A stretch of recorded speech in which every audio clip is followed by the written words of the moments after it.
Summer heat ను cool shades తో beat చేయండి. Mister opticals mister cool offer up to 75% of in summer glasses. So ఇటీవల కాలంలో మనకి చాలా వార్తల్లో పత్రికల్లో కానీ లేదంటే టీవీ ఛానల్స్లో కానీ నేషనల్ మీడియాలో కూడా ఇంటర్నేషనల్ మీడియాలో కూడా ఒక వార్త గురించి పదే పదే మనం న్యూస్ స్ప్రెడ్ అవుతుంది. అది లవ్ జిహాద్. చివరాఖరికి టీసీఎస్ లాంటి టెక్ కంపెనీల్లో కూడా ఈ వ్యవహారం నడుస్తుంది. కొంతమంది ఒక గ్రూప్గా ఏర్పడి అమ్మాయిల్ని ఈ వలలోకి ట్రాప్ చేసి వాళ్ళందరినీ కూడా ఇలా మత మార్పిడి చేసేటువంటి ప్రయత్నం చేస్తున్నారు.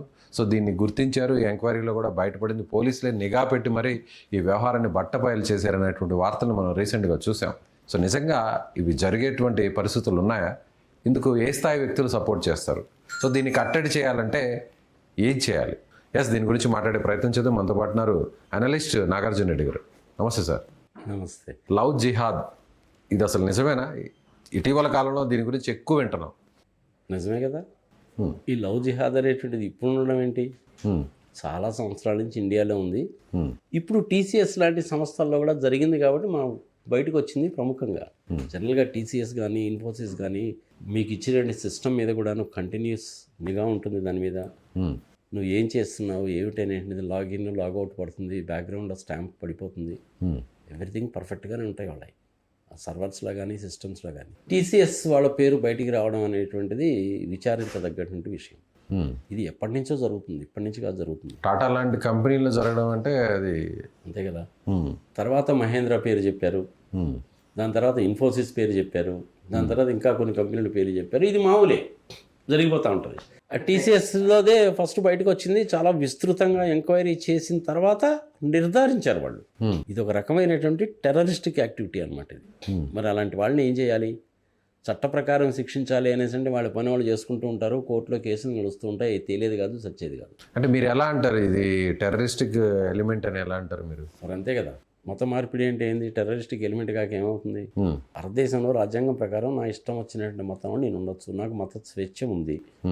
కొంతమంది ఇటు నుంచి అటు పోయినటువంటి వాళ్ళు. మతాలు మారినంత మాత్రాన ఇది దేశానికి వచ్చేటువంటి ప్రమాదం. సో మతం మారడం వల్ల దేశానికి ఇప్పటికిప్పుడు వచ్చే నష్టం ఏంటి అనేది అటువైపు నుంచి ప్రశ్నించే వాళ్ళు కూడా చాలామంది ఉంటారు. అసలు లవ్ జిహాద్ అనే పేరు పెట్టడానికి మెయిన్ రీజన్ ఏంటి? వాళ్ళకు పేరు పెట్టారు అంతే. అది వాళ్ళకి ఆ పేరు బాగుంది అనిపించింది, వాళ్ళు పెట్టారు. ఇది ప్రజలు ప్రాకులాట. ఎలా జరిగింది ఈ ప్రాసెసింగ్ అంతా? అసలు ఎలా నడుస్తుంది? ఏముంది, ట్రాప్ చేస్తారు వాళ్ళు. ఎలా? చేతుల్లో ఇరికించుకుంటారు. మీకు అపాయింట్మెంట్ లెటర్ ఇస్తారు, మీరు కంపెనీలో జాయిన్ అవుతారు. దాని తర్వాత మీకు ప్రమోషన్ రావాలి. వాళ్ళు చెప్తారు, మీకు వినకపోతే కనుక మీకు వర్క్లోడ్ ఎక్కువ ఇస్తారు. వాళ్ళు చెప్పినట్టు వినేటువంటి వాళ్ళకి వర్క్లోడ్ తక్కువ ఇస్తారు, మీకేం వర్క్లోడ్ ఎక్కువ ఇస్తారు. ఇదొక పద్ధతి. వాళ్ళకి ఇంక్రిమెంట్స్ ఉంటాయి, వీళ్ళకేమో ఇంక్రిమెంట్స్ ఉండవు. వీళ్ళ మీద నిఘా ఉంటుంది, వాళ్ళ మీద నిఘా ఉండదు. వీళ్ళ మీద బాగా ప్రెషర్ పెడతారు, వాళ్ళ మీద ఏమో ప్రెషర్ ఉండదు. ఆ విధంగా మలిచేస్తారు అన్నమాట వీళ్ళకి. అంటే హెచ్ఆర్ మేనేజర్లు కూడా దీంట్లో ఇన్వాల్వ్ అయి ఉంటారు. హెచ్ఆర్ మేనేజర్స్ ఉంటారు, టీమ్ లీడర్స్ ఉంటారు, ఈవెన్ వైస్ ప్రెసిడెంట్స్ లెవెల్లో ఉండేవాళ్ళు కూడా ఉంటారు. డైరెక్టర్ దాకా ఉంటారని చెప్పి నేను అనుకోను. కానీ ఇదంతా కూడా హెచ్ఆర్లోనే జరిగేటువంటి మ్యానిపులేషన్స్. భయపెడితే ఏం చేస్తారు పాపం? 22-23 సంవత్సరాల వయసు ఉండి ఇంజనీరింగ్ చదువుకొని కంపెనీలో జాయిన్ అయిన ఆడపిల్లలు వాళ్ళ మీద ఈ రకంగా చేస్తే ఏం చేస్తారు? పార్టీల కోసం చెప్పి బయటికి తీసుకెళ్తారు, మొత్తం ముందులు కలుపుతారు, వాళ్ళు ఎక్కడో పడిపోతారు. అలాంటివి కూడా చాలా జరిగినాయి, ప్రపంచవ్యాప్తంగా జరిగినాయి. ఫర్ యువర్ ఇన్ఫర్మేషన్, ఇండియాలోనే కాదు. పాపం ప్రెగ్నెన్సీ వచ్చి ఆడపిల్లలు బయటికి చెప్పుకోలేక చాలామంది ఆత్మహత్యలు చేసుకునే కేసులు కూడా ఉన్నాయి. అంత దారుణాలు చేస్తారు. ఇలాంటి రీజన్సే ఉంటాయా? ఇలాంటి రీజన్సే. నీకు వర్క్ లోడ్ ఎక్కువ ఇస్తారు, ప్రమోషన్ ఇవ్వరు, శాలరీలో కట్ చేస్తారు, నీ సిస్టమ్ మీద కంటిన్యూస్గా నిఘా పెడతారు, భయభ్రాంతులకు గురి చేస్తారు, ప్రలోభాలకు గురి చేస్తారు, అన్ని రకాలైనటువంటివి వాడతారు. ఇదంతా కూడా మెజారిటీ ఆఫ్ ద పీపుల్ చేసేది ఎవరంటే హెచ్ఆర్ హెడ్స్, టీమ్ మేనేజర్సే చేస్తారు. టీసీఎస్లో జరిగింది అదే. ఈ నెట్వర్క్ ఎక్కడి నుంచి ఉంటుంది? ఆపరేటింగ్ చేసేదంతా కూడా, మానిటరింగ్ అంతా కూడా సెంట్రలైజ్డ్ మానిటరింగ్ ఉంటుంది. వేరే రకమైన ఉగ్రవాద సంస్థల నుంచి కావచ్చు, దానికి ఇండియాలో ఉంటుంది. అది కాశ్మీర్ నుంచి కన్యాకుమారి దాకా ఉంటుంది. ఇటుపక్క బాంబే దగ్గర నుంచి అటుపక్క కేరళ దాకా కూడా ఉంటుంది. ఎలా ఈ లింక్ ఎలా ఉంటుంది? ఇంటర్లింక్ ఏంటి? ఇప్పుడు మీరు పాకిస్తాను లేదంటే ఐసిస్ ఇలాంటి ఉగ్రవాద సంస్థలు కూడా ఉంటాయి, ఐఎస్ఐ కూడా ఉంటుంది, పాకిస్తాన్కి సంబంధించిన నిఘా వ్యవస్థ కూడా ఉంటుంది అంటున్నారు. ఏంటి దీనికి పాకిస్తాన్కి ఉన్న లింక్ ఏంటి? వాళ్ళే కదా పెంచి పోషించేది.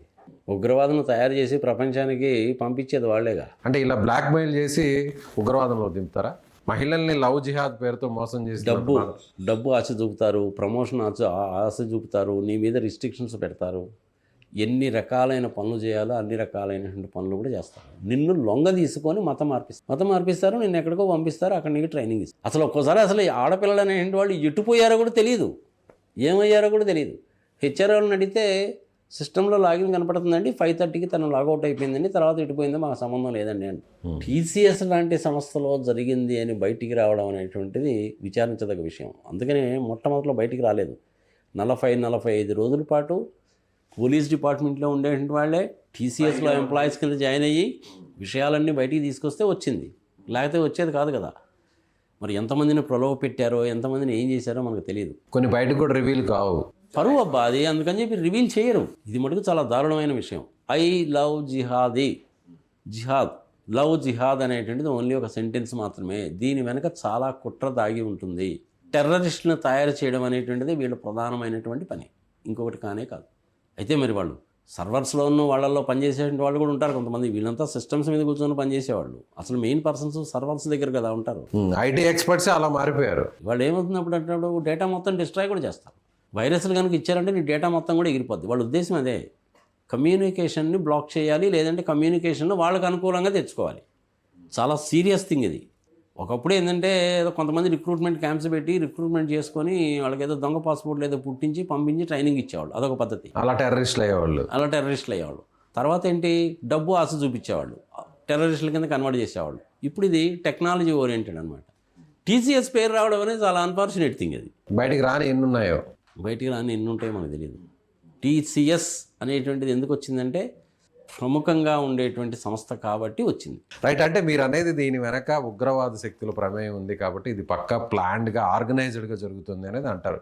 అది వెల్ ఆర్గనైజ్డ్గా, చాలా సీక్రెట్గా, వెల్ ఆర్గనైజ్డ్గా జరుగుతున్నటువంటి వ్యవహారము. ఇది 25-30 సంవత్సరాల నుంచి ఇండియాలో జరుగుతుంది. మొట్టమొదటిసారిగా మొన్న టీసీఎస్ పేరు బయటకు వచ్చిన తర్వాత జరిగింది. ఇప్పుడు కనుక ఎక్స్ప్లోర్ కనుక చేస్తే ఇంకెన్ని చోట్ల జరుగుతుందో తెలుస్తుంది. లాస్ట్ టైం ఢిల్లీలో జరిగినవి ఎవరు? వాళ్ళందరూ డాక్టర్లే కదా. వాళ్ళేమో డాక్టర్లు, వీళ్ళేమో సాఫ్ట్వేర్ ఇంజనీర్లు. తేడా ఏముంది? అంటే మారుతుంది. ఇప్పుడు ఉగ్రవాదం అనేది తీసుకునేటువంటి వ్యక్తులు, అందులోకి వెళ్ళేటువంటి వ్యక్తులు, ప్రభావితమయ్యే వ్యక్తులు, సో ఈ ఆర్గనైజ్ చేసేటువంటి వ్యక్తులు, నెట్వర్క్ అంతా కూడా వేరే రకాలుగా కూడా మారుతుంది. ఇంతకుముందు ఎవరైతే పేదవాళ్ళు ఉన్నారో, ఎవరైతే డబ్బు అవసరాలు ఉన్నారో వాళ్ళు వెళ్ళేవాళ్ళు. ఇప్పుడు టెక్నికల్గా ఉన్నటువంటి ఎక్స్పర్ట్స్ని కూడా ఇటువైపు కన్వర్ట్ చేస్తున్నారు, బ్లాక్మెయిల్ చేస్తున్నారు వాళ్ళని. వాళ్ళకి మనీకి లొంగేవాళ్ళు కాదు, ప్రమోషన్లకి ఇంకో దానికి లొంగేవాళ్ళు కాదు వాళ్ళు. అందుకని ఏంటంటే అన్ని రకాలైనటువంటి చర్యలు కూడా ఉపయోగిస్తున్నారు. బలహీనతల్ని వాళ్ళు క్యాష్ చేసుకుంటున్నారు. బలహీనత కూడా కాదది, ప్రలోభ పెట్టడము, బెదిరించడము, భయపెట్టడము. ఓకే, అంతే. ప్రలోభం లొంగేవాళ్ళు కొంతమంది ఉంటారు, బెదిరించి భయపెట్టి లొంగ తీసుకునేది ఇంకొక పద్ధతి. బెదిరించే పద్ధతి ఏంటి? నీకు ప్రమోషన్ రాదు, నీ శాలరీ కట్ అయిపోద్ది, నీకు ఉద్యోగం పోతుంది, ఇది బెదిరింపు. సో భవిష్యత్తుకి మన దేశానికి వీటి వల్ల ఎంత ప్రమాదం పొంచి ఉందంట? ప్రమాదం అయితే ఉంటుంది, చాలా జాగ్రత్తగా ఉండాలి. మీ కంపెనీలో, మీకు తెలిసిన కంపెనీలో, మీకు తెలిసిన ఫ్రెండ్స్ ఇలాంటి వాటిని కనుక పోగ్గానే చేసుకున్నట్లయితే నేషనల్ ఇన్ఫర్మేటిక్ ఉంది కదా, ఇన్వెస్టిగేషన్ ఏజెన్సీకి చెప్పండి. వాళ్ళకి మెయిల్ ఐడి ఉంటుంది, ఆ మెయిల్ ఐడికి చెప్పండి. మీ మెయిల్ ఐడి నుంచే పంపించండి. మీకు సంబంధించిన విషయాలు ఎక్కడ బయటికి రావు. Not to worry about it. Right sir, thank you. So ఇది లవ్ జిహాద్ పేరుతో ఖచ్చితంగా చాలా వ్యవస్థల్లో వేళ్ళు ఉనికిపోయారు. చాలామంది దీంట్లో ప్రభావితమై చాలా ఇబ్బందులు పడి జీవితాలను కూడా కోల్పోతున్నారు. కొంతమంది ముఖ్యంగా మహిళలు అయితే అత్యాచారాలకు కూడా గురవుతున్నారు. యువతలైతే కనిపించకుండా అదృశ్యం కూడా అవుతున్నారు. దీని వెనక పాకిస్తాన్ నుంచి ఆపరేషన్స్ నడుస్తున్నాయి. ఇందులో ఖచ్చితంగా ఉగ్రవాద చర్యలే టార్గెటెడ్గా ఈ వ్యవహారాన్ని నడుస్తున్నాయని నాగార్జున రెడ్డి గారు చెప్తున్నారు. మీరేమనుకుంటున్నారు? అయితే మీ అభిప్రాయాన్ని కామెంట్ చేయండి.